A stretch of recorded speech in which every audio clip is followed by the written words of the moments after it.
Action moteur. Et moteur, ce sera justement le mot du jour pour la présentation du nouveau Boxster, qui d'ailleurs se fait désormais appeler 718 Boxster.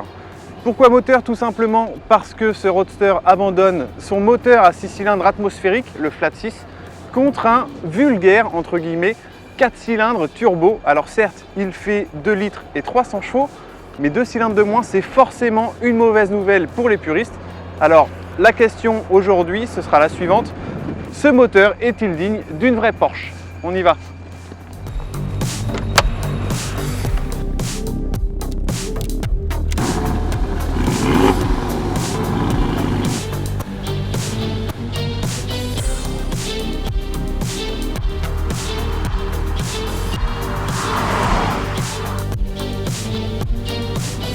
Alors ce Boxster, c'est une profonde évolution, mais malgré tout on retrouve de rares éléments communs avec la précédente génération, à commencer par le pare-brise, le capot et le couvercle de coffre.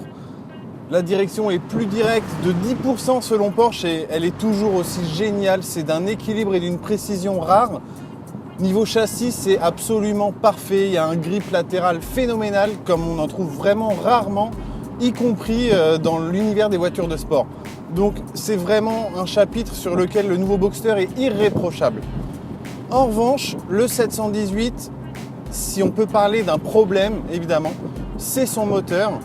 Donc un 4 cylindres, alors à plat, comme ceci, évidemment, donc sur le même principe qu'un Flat 6. D'ailleurs, on peut parler de Flat 4.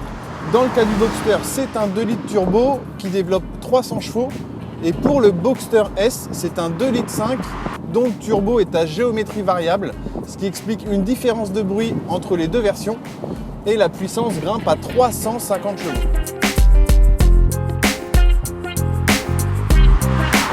Aujourd'hui, on a un Boxster, pas la version S, et les performances sont déjà remarquables.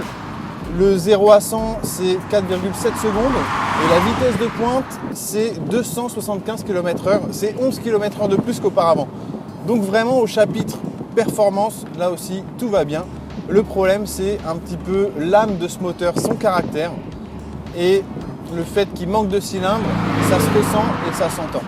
Maintenant, en termes de caractère, il prend malgré tout 7500 tours minute, donc c'est pas rien, c'est plaisant.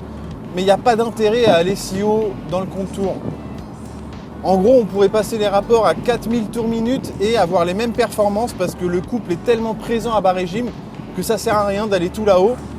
Alors que quand on aime les Porsche, qu'on veut vraiment chercher la performance et l'agrément moteur, avec un 6 cylindres atmosphérique, c'était vraiment différent. Donc avant, on avait un vrai intérêt, notamment en termes de bruit et de caractère moteur, à aller chercher le haut du contour. Désormais, c'est plus le cas, c'est la logique avec un moteur 4 cylindres turbo. Donc c'est un peu dommage. C'est à se demander si finalement, il ne faudrait pas garder l'ancienne version, si vous en avez une dans votre garage, parce que le 6 cylindres, il a un bruit incomparable.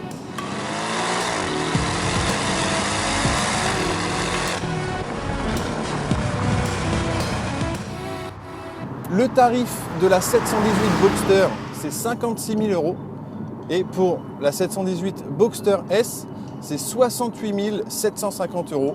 Et évidemment, comme toujours, vaut mieux passer par la case option pour disposer, par exemple, de l'échappement sport, qui fera quand même un peu oublier l'absence d'un 6 cylindres. Mais comme toujours avec Porsche, il faut passer par le biais des options qui très souvent sont particulièrement coûteuses. On se retrouve bientôt sur Automoto pour d'autres essais. À bientôt!